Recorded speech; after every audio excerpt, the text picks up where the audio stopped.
नमस्कार दोस्तों, स्वागत है आपका जिस क्लास में। मेरा नाम है नाश श्रीवास्तव। आज हम लोग ल्यूसेंट एंशियंट हिस्ट्री करने वाले हैं। तो देखिए इसमें स्पेशल क्या होने वाला है। बहुत लोगों ने एंशियंट हिस्ट्री और ल्यूसेंट से पढ़ा रखी है, तो आप यहाँ से क्यों पढ़ें। देखिए पहली बात मैं आपको ये बता दूँ कि आप पूरे यूट्यूब पे कहीं पर भी सर्च कर लीजिए, किसी ने भी आपको इस तरह से पीपीटी बना के नहीं पढ़ाया होगा, है ना। दूसरी चीज़ ये कि मैं आपको इसकी पीडीएफ भी प्रोवाइड करूँगा, आप आराम से जाके उसको रिवाइज कर सकते हैं। क्योंकि मेरा ये मानना है कि एक बार अगर आपने पढ़ा है कहीं से और आपने उसको दोबारा नहीं पढ़ा, इसका मतलब आपने एक बार भी नहीं पढ़ा। क्योंकि एक बार पढ़ना मतलब ज़ीरो आप हो गया, वो एकदम मतलब कोई मतलब ही नहीं इसको पढ़ने का। अगर आपने रिवाइज़ नहीं किया तो आपको याद रहेगा ही नहीं, कभी भी नहीं याद रहेगा। ठीक है, क्योंकि ह्यूमन ब्रेन है ये ऐसे ही काम करता है कि एक दो बार पढ़ेंगे तो मतलब वो आपके लिए वो उसको समझेगा कि ये इंपॉर्टेंट है ही नहीं, इसलिए वो उसको चीज़ को इग्नोर कर देगा। तो इसकी पीडीएफ आप टेलीग्राम से डाउनलोड कर सकते हैं। बाकी ये सीरीज़ आज स्टार्ट हो रही है और इसमें ऐसा नहीं कि मैं खाली ल्यूसेंट का ही पढ़ाऊँगा, मैं इसमें और भी चीज़ें तमिलनाडु बोर्ड की एनसीईआरटी को भी इंक्लूड करूँगा। और भी जो एक्स्ट्रा नॉलेज जहाँ से हो पाएगी तो मैं उसमें इसको इंक्लूड करता रहूँगा, ताकि ये जो है ये वन स्टॉप सोल्यूशन आपके लिए बन जाए। ठीक है, तो चलिए स्टार्ट करते हैं। पहले हम लोग जानते हैं कि हिस्टोरिकल रिसोर्सेज होते क्या हैं। अगर हम लोग हिस्ट्री पढ़ना चाहते हैं तो हम लोग के पास जाहिर सी बात है कि हिस्टोरिकल रिसोर्सेज होने चाहिए। अब हिस्टोरिकल रिसोर्सेज क्या होते हैं, तो देखिए हिस्टोरिकल रिसोर्सेज की अगर हम लोग बात करें तो हिस्टोरिकल रिसोर्सेज जो हैं वो दो प्रकार के होते हैं। जैसे एक हो गया लिटरेरी रिसोर्सेज, एक होता है आर्कियोलॉजिकल रिसोर्सेज। अब अगर लिटरेरी रिसोर्सेज की बात करें तो लिटरेरी रिसोर्सेज वो होते हैं जो हम लोग को लिखे पाए जाते हैं, है ना। जैसे कि अभिलेख मिल गए, इंस्क्रिप्शंस मिल गए, ठीक है, और टेक्स्ट मिल गए, जैसे कि वेद हो गए, ब्राह्मण ग्रंथ हो गए, अरण्यक हो गए। तो ये सब जो होते हैं ये होते हैं लिटरेरी रिसोर्सेज। अब आर्कियोलॉजिकल रिसोर्सेज की बात करें कि वो क्या होते हैं, तो आर्कियोलॉजिकल रिसोर्सेज वो होते हैं जैसे कि हम लोग को केव इंस्क्रिप्शन मिल गए, केव के अंदर एक केव इंस्क्रिप्शन नहीं, केव्स के अंदर कुछ अगर कोई आकृति मिल गई, उसके अंदर कुछ मिल गया, ठीक है, और स्तूप मिल गए, तो इस तरह की चीज़ें जो होती हैं वो मिलती हैं आर्कियोलॉजिकल रिसोर्सेज। और अगर बात करें कि इन दोनों में ज़्यादा रिलायबल क्या होता है, इन दोनों में रिलायबल क्या होता है सबसे ज़्यादा, तो वो होता है आर्कियोलॉजिकल रिसोर्सेज। अब ऐसा क्यों, आप सोचोगे कि भाई आर्कियोलॉजिकल रिसोर्सेज ही क्यों ज़्यादा रिलायबल हैं, लिटरेरी रिसोर्सेज क्यों नहीं होते इतने रिलायबल। तो पहले एक चीज़ चलती थी कि जितने भी किंग होते थे ना, उनके यहाँ कुछ दरबारी कवि होते थे। तो दरबारी कवि जब कुछ लिखेगा तो वो कभी भी अपने राजा के खिलाफ तो नहीं लिखेगा, और अक्सर जो है चीज़ें बढ़ा चढ़ा के ही लिखेगा, ताकि उसको जो है उसको कुछ ना कुछ एक्स्ट्रा मिले, और जो है समझ सकते हैं कि कैसे क्या होता है। तो इसलिए कभी भी जो इलॉजी होती है, जिसको इलॉजी बोलते हैं, तो उसको कभी भी जो है इस तरह से नहीं लिखेगा। तो लिटरेरी रिसोर्स इस मामले में कई बार जो है लेस रिलायबल हो जाते हैं। तो जब चीज़ें वो लेस रिलायबल हैं तो जाहिर सी बात है उस समय का जो है सही डिपिक्शन वो नहीं करेंगी। तो सही डिपिक्शन जब करेंगे नहीं तो फिर हम लोग को क्या फ़ायदा उस लिटरेरी रिसोर्स को रिलायबल मानने का, क्योंकि वो हैं ही नहीं। तो इसलिए क्या होता है कि हम लोग आर्कियोलॉजिकल रिसोर्स जो होते हैं उनको ज़्यादा रिलायबल मानते हैं, क्योंकि कहते नहीं कि प्रत्यक्ष को परिमाण की आवश्यकता नहीं होती है। क्या बोल रहा हूँ मैं, प्रत्यक्ष को परिमाण की आवश्यकता नहीं होती है। कि एक्चुअली रात हो रही ना, तो मुझे नींद भी आ रही थोड़ी, लेकिन मैंने कहा नहीं रिकॉर्ड करके सोऊंगा, कल जो है आप सबको वीडियो देनी, क्योंकि बहुत दिन से मैंने इसको टेलीग्राम पे मैंने पोस्ट कर रखा था कि वीडियो दूंगा दूंगा, तो जो है प्रोवाइड आज कर देते हैं। ठीक है, तो आर्कियोलॉजिकल रिसोर्सेज जो है इसलिए ज़्यादा इंपॉर्टेंट होते हैं। अब लिटरेरी रिसोर्सेज में क्या है कि उसमें क्या क्या आता है इसको देख लेते हैं। जैसे कि इंडिजिनस हो गए और फॉरेन रिसोर्सेज हो गए। इंडिजिनस रिसोर्सेज वो हो गए जो इंडिया के अंदर आपस में जो लोगों ने लिखे, वो होते हैं इंडिजिनस रिसोर्सेज। और जो फॉरेन होते हैं, फॉरेन वाले, वो जो बाहर से कोई डायनेस्टी चल रही थी, उन्होंने लिखा कुछ इंडिया के बारे में, या कोई बाहर से आया तो वो लिख के कुछ यहाँ पे लिख के गया, तो वो हो गए फॉरेन टेक्स्ट। ठीक है, जो इंडिया के ही कवियों ने और इंडिया के ही लोगों ने जो लिखा यहाँ पे, जैसे कि अर्थशास्त्र हो गया, हालांकि वो पूरी तरह से जो है वो क्या कहते हैं, एक हिस्ट्री तो नहीं बताता है। अर्थशास्त्र वो बताता है पॉलिटिकल सिचुएशन और पॉलिटी को कैसे हैंडल किया जाए, एक स्टेट को सही तरह से चलाने का एक तरीका क्या होता है। तो मोस्टली जो है अर्थशास्त्र जो है इसी बारे में बात करता है, वो बहुत ज़्यादा हिस्ट्री का जो है वो उसके बारे में नहीं डिटेल देता है। और उसका रीज़न भी है क्योंकि उसका वो पर्पस ही नहीं था अर्थशास्त्र को वो लिखने का। अर्थशास्त्र मोस्टली जो है एक प्रिकॉशनरी चीज़ें हैं, वो प्रिस्क्राइब करता है चीज़ों को कि आप ये करें ये ना करें, एक तरह से वो प्रिस्क्राइब करता है चीज़ों को। तो उसका जो है बहुत ज़्यादा हिस्टोरिकल इम्पोर्टेंस तो नहीं है, लेकिन हाँ उसमें कुछ कुछ जितना पॉलिटी से रिलेटेड जो है हिस्टोरिकल चीज़ें हो सकती थी वो उसमें इंक्लूड करी गई हैं। ठीक है, कौटिल्य के अर्थशास्त्र की बात कर रहे हैं, इकोनॉमिक्स की बात हम नहीं कर रहे हैं। ठीक है, अब बात करते हैं कि सेकुलर टेक्स्ट क्या होते हैं। सेकुलर टेक्स्ट, क्योंकि जो है वो लिटरेरी रिसोर्सेज के अंदर जो है एक सेकुलर टेक्स्ट आते हैं, एक रिलीजियस टेक्स्ट आते हैं। तो सेकुलर टेक्स्ट क्या होता है, सेकुलर टेक्स्ट ऑब्वियसली जिसमें धर्म का जो है कम प्रभाव हो, जैसे कि बायोग्राफी हो गई, सेमी हिस्टोरिकल टेक्स्ट हो गए, हिस्टोरिकल टेक्स्ट हो गए, ठीक है। इसमें जो है रिलीजन की बात कम होती है मोस्टली सेकुलर टेक्स्ट में। ब्राह्मणिकल टेक्स्ट की बात करें तो ब्राह्मणिकल टेक्स्ट में क्या आते हैं, जैसे कि श्रुति हो गए और स्मृति हो गए। श्रुति के बारे में अगर हम जाने तो श्रुति वो होती है जैसे कि संहिता हो गई, वेद हो गए, ब्राह्मण ग्रंथ हो गए, अरण्यक हो गए, उपनिषद हो गए। और इसमें प्राइमरली जो है वेद को क्या कहते हैं, अपौरुषेय कहते हैं। एंड इसको ये कहते हैं कि अनक्वेश्चनेबल है, इस पर जो है हम क्वेश्चन नहीं कर सकते हैं, क्योंकि इसको इंसान ने नहीं बनाया, ये परमात्मा ने बनाया है, ठीक है, किसको, वेद को। तो इन चीज़ों को जो है जितने भी श्रुति टेक्स्ट होते हैं इनको हम क्वेश्चन नहीं कर सकते हैं, ये अनक्वेश्चनेबल होते हैं, इसमें चेंज नहीं होता है। चेंज किस में होता है फिर, चेंज होता है स्मृति में। स्मृति में चेंज होता है, क्योंकि अक्सर आपने सुना होगा कि लोग ऐसा कहे पाए जाते हैं कि पहले महाभारत में जो है कम थे वर्सेस और अब ज़्यादा हैं। तो ऐसा हुआ था, ऐसा है, ठीक है। महाभारत में बहुत सारी चीज़ें जो है बाद में ऐड करी गई हैं। एपिक्स जैसे कि रामायण, इसमें भी बहुत सारी चीज़ें बाद में ऐड करी गई हैं। जो प्योर फॉर्म था रामायण का वो अभी नहीं देखने में मिलता है, उसमें चीज़ें बहुत सारी ऐड करके फिर से कंपाइल करी गई, लेकिन वो भी अभी नहीं, बहुत बहुत बहुत साल पहले, ठीक है। वो भी बहुत बहुत हो गया टाइम उसमें भी, मतलब बीसी टाइम में, ठीक है। तो वो सब भी तभी किया गया, तो ऐसा नहीं कि ये अभी की किसी ने ऐड कर दिया 100-200 साल पहले, ऐसा नहीं है, ऐसा नहीं सोचना है, ठीक है। बाकी आप लोग इतने समझदार हो कि कैसा क्या सोचना है, you know this. And Samhita, there are 4 times Samhita, 4 type की संहिता है, जैसे कि ऋग्वेद, यजुर्वेद, सामवेद, अथर्ववेद। अब अथर्ववेद को क्या कहते हैं ना, कि अथर्ववेद को जो है हम लोग जो है मतलब मानते, ऐसा कहा जाता था पहले कि इसको वेद में इंक्लूड नहीं करेंगे।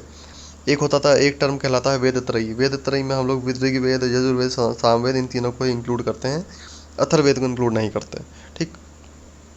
लेकिन जो है अगर कोई पूछे कि बताओ वेद त्रयी में कौन कौन से, तो वेद त्रयी में ये होते हैं। इवन यही एक रीज़न था कि बीच बीच में जो है लोग कहते थे कि अथर्ववेद को जो है ये वेद नहीं है, लेकिन ये वेद है, ठीक है। अब बात करते हैं कि कौन सा जो है उसका जो है पार्ट कहाँ कंपोज किया गया। जैसे कि ऋग्वेद जो है वो सप्त सैंधव रीजन में, क्योंकि ये अर्ली वैदिक पीरियड में कंपोज किया गया था, तो अर्ली वैदिक पीरियड में चीज़ें जो सब थी वो थी सिंधु नदी या कि इंदस रिवर, उसके आसपास ही सभ्यता जो है मोस्टली जो स्टार्ट में आर्यन आया था वहीं पे ही डेवलप होना स्टार्ट किया था, तो उस जगह पर ही ऋग्वेद का भी कंपाइलेशन माना जाता है, ठीक है। फिर धीरे धीरे जो है आयरन का जैसे जैसे यूज़ बढ़ा, तो इधर से जो है ईस्ट की तरफ जो है डेवलपमेंट हुआ, उधर की तरफ एक्सपेंशन करते चले गए, और फिर जो है पेड़ काटते काटते काटते काटते एक आयरन का बहुत ज़्यादा जो है माना जाता है कि आयरन का बहुत बड़ा हाथ रहा है पेड़ों को कटवाने में, ठीक है। जैसे कि लकड़ी का हाथ रहा है पेड़ को कटवाने में ये तो मैच नहीं करता, कोई बात नहीं। यजुर्वेद, सामवेद, अथर्ववेद ये कहाँ पे लिखे गए, ये कुरु पंचाल रीजन में लिखे गए। इनका एक मोटा मोटा आइडिया रख लीजिए कि 1500 से 1000 BC के बीच जो है ऋग्वेद लिखा गया, और 1100 से 600 BC के बीच जो है यजुर्वेद, सामवेद, अथर्ववेद लिखे गए, ठीक है। ओके, अब जो है वेदास जो हैं, जितने वेद हैं वो रिलीजियस, सोशल, इकोनॉमिक लाइफ पर तो थोड़ा सा प्रकाश डालते हैं, लेकिन पॉलिटिकल लाइफ के बारे में ज़्यादा नहीं बताते हैं, ठीक है। क्योंकि जाहिर सी बात है, जब हम लोग वेद के बारे में पढ़ते हैं तो वो मोस्टली रिलीजन की ही बात करेंगे, और रिलीजन में क्या होता है कि रिलीजन हमेशा सोसाइटी और इकोनॉमिक फैक्टर उसमें हमेशा इंक्लूड रहता है, कभी हम लोग को पता होता है, कभी नहीं पता होता है। आपने कई बार सुना होगा कि आपकी मम्मी लोग जो है कहती हैं कि ये ऐसा मत करो, ऐसा नहीं होता है, हम लोग ऐसा हम लोगों में नहीं होता है, या ऐसा नहीं किया जाता है, भगवान नाराज़ हो जाएंगे, ये वो चीज़ें, ठीक है। जैसे कभी मान लीजिए कभी शादी है आपके यहाँ, तो आपने अक्सर देखा होगा एक नाव आता है, उसमें एक धोबिन आती है, तो वो क्यों आती है, तो ये है एक विलेज इकोनॉमी का फैक्टर। हम लोग के जितने भी जो हम लोग का रिलीजन है, इसमें हिंदुज़म में मोस्टली ऐसा माना जाता है कि विलेज इकोनॉमी बहुत स्ट्रॉन्ग करने का शुरू से प्रयास किया गया। उसमें हमेशा जो है, तो कभी भी देखिएगा कि जितने भी कर्मकांड होते हैं उस सब में आपको 5 लोग मिलेंगे ऐसे, जो कि हमेशा जो तबका हमेशा कमज़ोर रहा है वो, जैसे कि नाव हो गए, और कुम्हार हो गया, है ना, और ये क्या कहते हैं, धोबिन हो गए, तो ये सब लोग को बुलाया जाता है। बिना धोबिन की शादी नहीं हो सकती, समझ लो, समझ रहे हैं। तो ऐसा क्यों, ताकि उस इंसान को भी जो है फ़ायदा मिले, जब कोई कर्म कांड हो, है ना, पंडित बुलाया जाता है, उसका भी फ़ायदा हो। ऐसा नहीं है कि अकेले अकेले आप खा रहे हो सब, तो इस तरह से इसमें एक शेयरिंग हो जाए, और भगवान के नाम पे लोग कर भी लेंगे, ठीक है। तो कंसेप्ट ये रहा था इसके पीछे। तो हमेशा रिलीजियस, सोशल, इकोनॉमिक फैक्टर एक साथ ही आते हैं, पॉलिटिकल लाइफ तो अलग होती है, ठीक है। तो इसलिए जहाँ जहाँ रिलीजन की बात होगी वहाँ पे सोशल इकोनॉमिक फैक्टर भी आएगा, ठीक। तो ये बात हो गई। From history point of view, Rigveda and Atharvaveda have more importance than Yajurveda and Samaveda. Comparatively देखा जाए तो यजुर्वेद और जो है सामवेद जो है इनका इंपॉर्टेंस कम दिखता है हिस्टोरिकल पॉइंट ऑफ व्यू से, लेकिन ऋग्वेद और अथर्ववेद का वहीं पे इनका हिस्टोरिकल पॉइंट ऑफ व्यू से ज़्यादा इनका कंट्रीब्यूशन मिलता है इसमें, लेकिन उतना भी नहीं मिलता है कि हम लोग इससे पूरी हिस्ट्री ही लिख डालें। ठीक है, उसके लिए हम लोगों ने और भी बहुत सारे जो सोर्सेज हैं उसका यूज़ किया गया है, तब हम लोग को एक क्रोनोलॉजिकल फॉर्म में जो है हिस्ट्री अपनी एंशिएंट जो है मिलके बनी है। ऐसा नहीं हुआ है कि हम लोगों ने कोई एक वेद उठाया और उससे जो है पूरी हिस्ट्री मिल गई, ऐसा नहीं होता है। कंपोजिंग टाइम जो है ब्राह्मण ग्रंथ का वो लगभग 1000 BC से 600 BC के आसपास जो है हम लोग को मिलता है। और Shatapatha Brahmana Shatapatha Brahmana throws light on Gandhara, Shalya, Kaikeyi etcetera, जो ये सब रीजन रहे हैं इनके ऊपर जो है इनके बारे में जो है वो शतपथ ब्राह्मण जो है बात करता है। बहुत इंपॉर्टेंट नहीं है, लेकिन अगर आप याद करना चाहते हो, सुन लिया है तो याद रहेगा थोड़ा थोड़ा सा कि शतपथ ब्राह्मण जो है वो गांधार और शाल्य और कैकई इन सब एरिया जो नॉर्थ वेस्ट रीजन है ना, जहाँ शुरू में अर्ली वैदिक पीरियड जहाँ पे इस्टेब्लिश हुआ था, तो उस जगह का एरिया ही है ये। ठीक है, और कुरु, पंचाल, कौशल और विदेह स्टेट के बारे में जो है थोड़ी थोड़ी इन्फॉर्मेशन मिलती है, जो कि ईस्ट रीजन में मिलते हैं।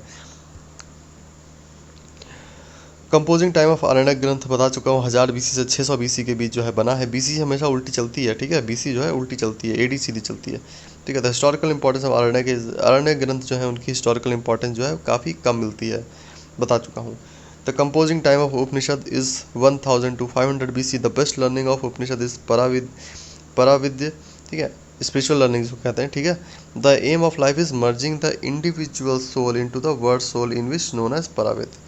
ठीक है, तो पराविद्या किसको कहते हैं, जब हम लोग अपनी जो है ये अपनी इंडिविजुअल सोर्स को जो है, जब ये क्या कहते हैं आत्मा को परमात्मा से मिलाना जो है, वही जो है इवेंचुअली जो है वही जो है इंसान का वही काम है। ठीक है, वही वही एंड है इसका, जो कहते हैं जीवन चक्र चलता है उसका जो मेन एम जो है उसको ख़त्म करने का यही है कि आत्मा को जो है वो परमात्मा से हम लोग को मिला देना है। द कंबाइंड स्टडी ऑफ ब्राह्मण उपनिषद प्रोवाइड हिस्टोरिकल इन्फॉर्मेशन। तो हिस्टोरिकल इन्फॉर्मेशन जब चाहिए होती है हम लोग को, तो हम लोग देखते हैं ब्राह्मण और उपनिषद ग्रंथ को एक साथ। ठीक है, तो ब्राह्मण और उपनिषद ग्रंथ को जब हम लोग एक साथ देखते हैं तो हम लोग को हिस्टोरिकल इन्फॉर्मेशन मिलती है। परीक्षित से लेकर के बिंबिसार तक की इन्फॉर्मेशन मिल जाती है हमको यहाँ से। ठीक है, और वेदांग जो है, वेदांग को कब कंपोज किया गया, 600 से 200 BC के आसपास जो है कंपोज किया गया। और देखते जाएंगे कि हम लोग जैसे जैसे वेदांग और स्मृति की तरफ चल रहे हैं, तो ये जो है हम लोग BC से AD की तरफ जा रहे हैं। इसका मतलब क्या हुआ कि हम लोग अब जो है ये सब चीज़ें आपको समराइज मिलेंगी, ये सब जो है समरी मिलेगी इन सब चीज़ों की, आरण्यक, उपनिषद और ऋग्वेद की सब समरी आपको देखने को मिलेगी वेद की। ठीक है, जैसे वेदांग जो होते हैं, वेदांग जो है ये समझ लीजिए एक लास्ट रिजॉर्ट होता है वेद को समझने का एक हिसाब से, क्योंकि समरी मिल जाती है हम लोग को उतना डिटेल में, जैसे इजी लैंग्वेज से समझा दिया गया है वेद को, तो वो वेदांग से आप समझ सकते हैं। ठीक है, फिर इसके बाद हम देखेंगे कि स्मृति जो है उनको जब बनाएगा तो 600 BC से 600 AD के बीच स्मृति को लिखा गया। डेट नहीं पूछेगा, ईयर नहीं पूछेगा, एक क्रोनोलॉजी पूछ सकता है कि बताइए कब कब किसकी किसकी जो है कंपोजिशन हुई थी। The smritis provide the knowledge of social organisation, theories, custom, king, इन सब के बारे में जो है ये बताता है। ड्यूटी क्या थी किंग की, इन सब के बारे में स्मृति से मालूम पड़ता है। और रामायण महाभारत जैसे जो एपिक थे 400 BC से 400 AD के बीच बनाए गए। कौन से, रामायण महाभारत। और रामायण जो है ये पॉलिटिकल, सोशल, रिलीजियस कंडीशन के बारे में बताता है। ठीक है, इसमें पॉलिटिकल कंडीशन भी इंक्लूडेड है। क्यों, क्योंकि पूरे के पूरे जो है राम राज्य के बारे में बताया गया कैसे क्या चलता था, तो वो सब जो है पॉलिटिकल कंडीशन ही हो जाती हैं, और सोशल रिलीजियस कंडीशन तो साथ में इंक्लूडेड है ही। ठीक है, वो तो साथ में आती ही हैं। एक बहुत इंपॉर्टेंट चीज़ जो ये बताता है रामायण, वो बताता है कि यवन और शक के बारे में जो है इसमें मेंशन मिलता है। जैसे ग्रीक और सिंथियंस, ठीक है, सिंथियंस को शक या शक भी कहते हैं, और ग्रीक्स को यवन भी कहते हैं। इन दोनों के बारे में मेंशन जो है मिल जाता है हम लोग को इसमें। और महाभारत में क्या मिलता है, महाभारत में हम लोग को हूण के बारे में पता चलता है कि हूण आक्रमण जो होते थे, जो गुप्ता पीरियड में भी इनके बारे में पता चलता है, तो उनके बारे में भी जो है महाभारत में मेंशन है। क्योंकि महाभारत जैसे एपिक जो है वो काफ़ी बाद में लिखे गए हैं, तो आपको जो है थोड़ा थोड़ा हिस्टोरिकल चीज़ें इसमें देखने को मिलेंगी जो कि काफ़ी बाद में हुई, उनके बारे में भी मेंशन आपको महाभारत में मिल जाएगा। और बता चुका हूँ कि महाभारत रामायण जो है इनको धीरे धीरे कर करके बनाया गया, एक साथ बनाने के बाद इसमें चीज़ें ऐड होती चली गई हैं टाइम के साथ। ठीक है, तो महाभारत में यवन जो थे जिनको ग्रीक कहते हैं, और शक, ये सब के साथ साथ हूण के भी बारे में मिलता है। और एक चीज़ और कही जाती है महाभारत में कि यण भारत है तण भारत है, इसका मतलब जो अगर महाभारत में नहीं वो भारत में नहीं मिलेगा। ठीक है, मतलब जो कुछ भारत में वो सब महाभारत में मेंशन है। ठीक है, अगर महाभारत में नहीं इसका मतलब वो भारत में नहीं मिलेगा आपको। कंपोजिंग टाइम बता ही चुका हूँ। ठीक है, और इंडिया के बारे में और गुप्ता पीरियड के बारे में भी जो है इसके बारे में जो है मेंशन मिलता है। जनरली पुराण में जो है वो 5 पार्ट होते हैं, सर्ग, प्रतिसर्ग, वांस, मनवंतर और वंशानुचरितम। ठीक है, तो ये 5 सेक्शन जो होते हैं, सेगमेंट होते हैं, डिवाइड होते हैं एक किसी भी पुराण में। और पुराण का क्या कहते हैं, जो वंशानुचरितम सेगमेंट होता है, इसमें जो है आपको हिस्टोरिकल पॉइंट ऑफ व्यू से इन्फॉर्मेशन काफ़ी ज़्यादा मिल जाती है। लेकिन बाकी सब चीज़ें जो होती हैं वो बहुत ज़्यादा इंपॉर्टेंट नहीं है हिस्टोरिकल पॉइंट ऑफ व्यू से। और इसके साथ एक चीज़ और है कि वंशानुचरितम जो है ये सेगमेंट हर पुराण में मिलता भी नहीं, कुछ पुराणों में ही मिलता है, जैसे कि मत्स्य पुराण हो गया, भगवत पुराण हो गया, विष्णु पुराण हो गया, ब्रह्म पुराण हो गया, भविष्य पुराण हो गया, गरुड़ पुराण हो गया। इन सब पुराणों में ही मिलता है, बाकी सब में नहीं मिलता है। ठीक है, तो बाकी सब चीज़ें जो है वो रिलीजियस पॉइंट ऑफ व्यू से ही इंपॉर्टेंट है। और ये सब पुराण जो है इसमें ही जो है हमको कुछ हिस्ट्री के पोर्शन जो है देखने को मिल जाते हैं, क्योंकि जिसमें से वंशानुचरितम होगा सेगमेंट, उन्हीं सब में जो है हमको हिस्ट्री के बारे में जानने को मिलेगा। फिर बात करते हैं कि बुद्धिस्ट टेक्स्ट के बारे में। बुद्धिस्ट टेक्स्ट देखिए, पाली और अनपाली 2 लैंग्वेज में पाए जाते हैं। अनपाली टेक्स्ट मतलब जो अदर देन पाली टेक्स्ट। ठीक है, अब पाली टेक्स्ट मतलब पाली टेक्स्ट। ठीक, तो पाली टेक्स्ट में कौन कौन से, जैसे मिलिंदपन्न हो गया, त्रिपिटक हो गया, दीपवंश हो गया, तो ये सब हम लोग को मिल जाते हैं पाली टेक्स्ट में। और त्रिपिटक आपको पता है, विधम पिटक और सूत्र पिटक और विनय पिटक, ये 3 पिटक होते हैं।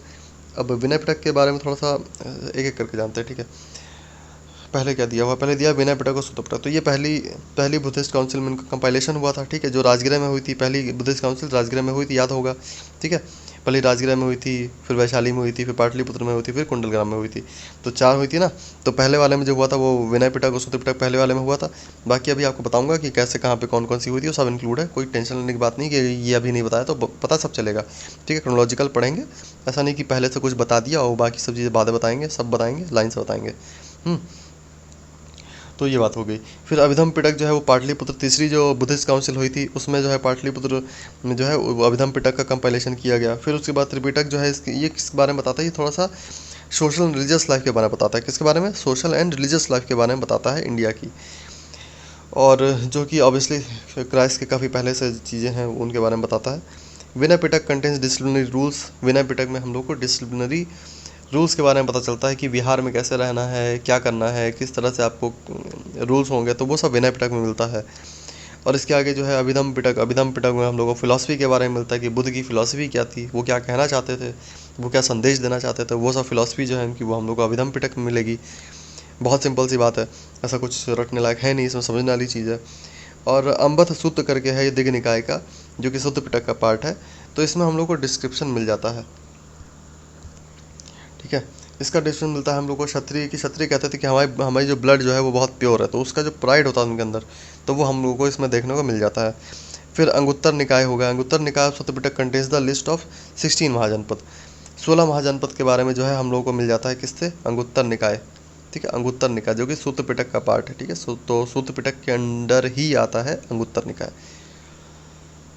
थक गए यार बोल बोल के। आप लोग इसकी पीडीएफ जो है टेलीग्राम से डाउनलोड जरूर कर लीजिएगा, ताकि रिवीजन आपका हो पाए, क्योंकि मैं चाहता हूँ कि फ़ायदा मिले यार, है ना। क्योंकि पूरे यूट्यूब पे ऐसा किसी ने पढ़ाया नहीं है ऐसे पीपीटी बना के। सब लोगों ने उठाया है बुक, और बुक से जो है सिंपल सिंपल सिंपल पूरा बुक का कॉपी करके फ़ोटो खींच के पीडीएफ बना के पढ़ा दिया। गंदी गंदी, उसमें कहीं क्लियर नहीं दिख रहा है, कहीं कुछ नहीं दिख रहा है। ठीक है, मैंने एकदम बाकायदा आपको एकदम अच्छी पीपीटी बना के पढ़ाया है। सो यू शुड, चलिए छोड़िए। और द कंपाइलेशन ऑफ जातक हैड बीन। जातक कथा क्या होती है, जातक कथाओं में क्या होता है, बुद्ध के बारे में बताया जाता है। बुद्ध की जो बुद्ध का जो लाइफ रही उसके बारे में जो है बताया जाता है, और इनके बारे में इंफॉर्मेशन मिलती है। बरहुत स्तूप जो है और सांची स्तूप जो है उसके बारे में जो है क्या कहते हैं, बुद्ध के बारे में वहाँ से भी कुछ इन्फॉर्मेशन मिलती है। The verse part of Jataka is older than the prose part. Prose part जो है वो थोड़ा सा नया है in comparison to verse part. तो वर्स पार्ट ज़्यादा पुराना है। किसी भी जातक कथा में अगर आप देखेंगे तो वर्स पार्ट आपको पुराना ही मिलेगा। The compilation of the verse part of the Jataka had been completed. 2nd century AD में जो है कंप्लीट किया गया था वर्स पार्ट। पूछेगा नहीं, though the Jataka is religious culture and text but it throw sufficient light on the social economic condition of that time. ठीक है, तो रिलीजियस कल्चर, सोशल इकोनॉमिक सब चीज़ों पे जो है जातक कथाएं जो है उस पर जो है रोशनी डालती हैं। फिर बात करते हैं अभिधम पिटक के बारे में। अभिधम पिटक में बता ही चुका हूँ कि ये जो है फिलॉसफी के बारे में बात करता है, डॉक्ट्रिन्स ऑफ बुद्धा के बारे में बात करता है एक स्कॉलिस्टिक मैनर में। ठीक है, तो कुछ नया नहीं है, ये आपको बता चुका हूँ, रटवा दूंगा मैं, इतनी बार चीज़ें बोलूँगा ना कि रट जाएंगी आपको। परेशान हो जाएंगे, यार कितनी बार बोलता है ये इंसान, उतनी बार बोलूँगा तो याद नहीं हो जाएगा। दीपवंश और महावंश, ठीक है, ये कंपाइल किया था श्रीलंका में, और श्रीलंका में कंपाइल तो किए गए थे ये, लेकिन आपको इससे जो है इंडिया के बारे में भी नॉलेज मिलती है, ठीक है, इंडियन हिस्ट्री के बारे में भी यहाँ से आपको पता चलता है। ओरिजिनली मिलिंद पन्नो जो था, ये जो है डायलॉग किसके बीच में है, मिलिंद पन्नो डायलॉग आपको पता होगा, बहुत ज़्यादा फेमस है। ग्रीक किंग थे एक मिलिंद, और दूसरे इंसान थे बुद्धिस्ट मंक थे वो नागसेना। तो जो मिलिंद थे वो कहते थे बताओ बर्थ कैसे होती है, उसके बाद क्या होता है। नागसेना जो है फिलोसफिकली उसका आंसर देते जाते हैं, और मिलिंद को जो है मंत्रमुग्ध करते जाते हैं अपने आंसर से, और धीरे धीरे करके वो बहुत ज़्यादा अट्रैक्ट हो जाते हैं चीज़ों से, और वो फिर जाके लगभग एकदम बुद्धिज़्म को जो है बहुत ज़्यादा वो मानने लगता है, और हो सकता है आके जाके बुद्धिज़्म को अपना भी लेता है वो। तो बुद्धिज़्म को बहुत वो जो है तवज्जो देता है आगे जाके, क्योंकि वो जो है नागसेना जो एकदम ब्रेन वॉश कर देता है उनका अपनी फ़िलासफ़ी से, ठीक है, मतलब बौद्ध फ़िलासफ़ी से, ठीक है।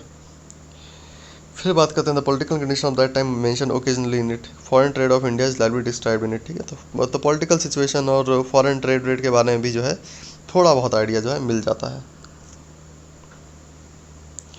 अनुपाली टेक्स्ट क्या होता है, अनुपाली टेक्स्ट वो होते हैं जो कि पाली टेक्स्ट नहीं होते हैं, ठीक है। तो उसमें आता है जितने भी संस्कृत में टेक्स्ट लिखे गए, अदर लैंग्वेज में लिखे गए, तो वो सब आ जाते हैं अनुपाली टेक्स्ट में ही। जैसे कि आर्य मंजूश्री मूलकल्प, अब ये टेक्स्ट जो है, और ललित विस्तार, ये सब हो गए अनुपाली टेक्स्ट, ठीक है। दिव्यदान जो है उसमें जो है लेटर मॉडर्न किंग जो थे उनके बारे में, और शुंग किंग के बारे में जो है यहाँ से इन्फॉर्मेशन उनको मिलती है, कहाँ से, दिव्यदान से। और गौतम बुद्ध की लाइफ के बारे में यहाँ से पता चलता है हम लोगों को।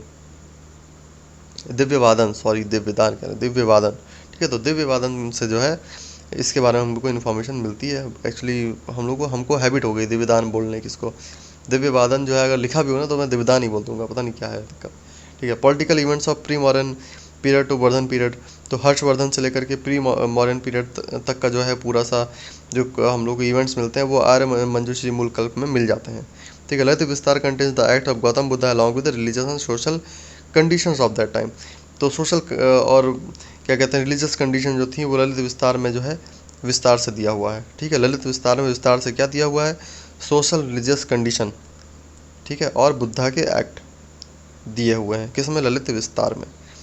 आज तो जो है आज इतना ही करेंगे बुद्धिस्ट टेक्स्ट तक, क्योंकि रात के 2-3 बज रहे हैं और मुझे बहुत ही नींद आ रही है।